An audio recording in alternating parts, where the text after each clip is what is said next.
Good old-fashioned Risk.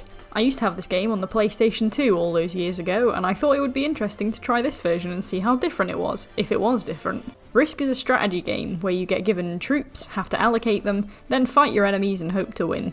Depending on the game mode, you have different objectives. In classic Risk, the aim is in the name, world domination. You start with a certain amount of troops and territory, and you have to work with them to try and conquer everything. This version of the game has various modes, like a zombie survival mode where you have to try and survive 10 rounds against overwhelming opposition, a Roman Empire mode, a World War II mode where you work together with another party to beat an opponent. It's a different twist to the classic, but it's good to give you some variety. It's all the same premise, but in different scenarios. The game allows you to play with multiple players. One version, we have to be in location with each other to play and just swap out. The other is online. You can play online broad scope as well, but they separate online with friends and online in general to avoid cheating. There is a ranking system, so the more you play and the better you do, you can rank up and get on the leaderboard. The game's pretty simply done, and it just takes the basic play of Risk and twists it slightly for different scenarios. The music is good, there are multiple characters you can play as and unlock, and if you really like it that much, you can pay for extra game modes. But the game modes you already have will always be different, since Risk is a game of chance, and so it keeps the game interesting. The art is good, and you get a very satisfying boom when you blast someone else's armies apart. There's no voice acting for characters, and also some game modes, like the classic Risk and the online mode, require you to spend tokens to play. You get a free deposit of tokens each day and on first starting the game, so it's not like these levels are unavailable. It's just that if you wanted to play a lot, you might have to wait for more tokens. The classic Risk contains 5 game modes in itself. World Domination, where you have to conquer everything. 5-round Rumble, where you have to control the most territory in 5 rounds. Capitals, where you choose a capital in your territory and have to defend it,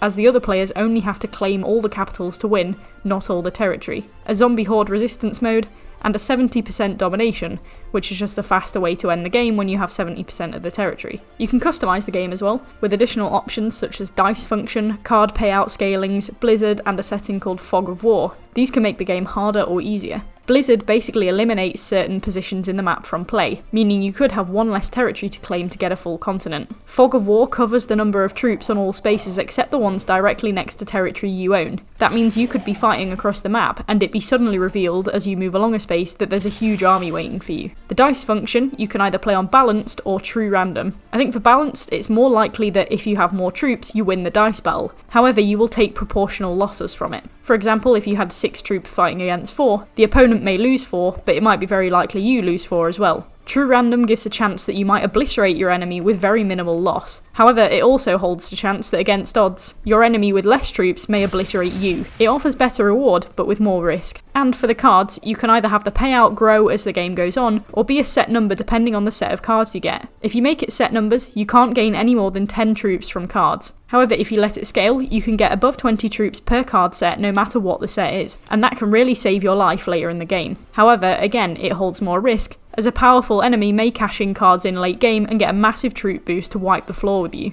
Because the game is so generic and true to the style of classic Risk, this review is more of a general review of Risk as a game. It's a good game, it's a good mental challenge, however because it's a game of chance it can get horrendously unbalanced very quickly.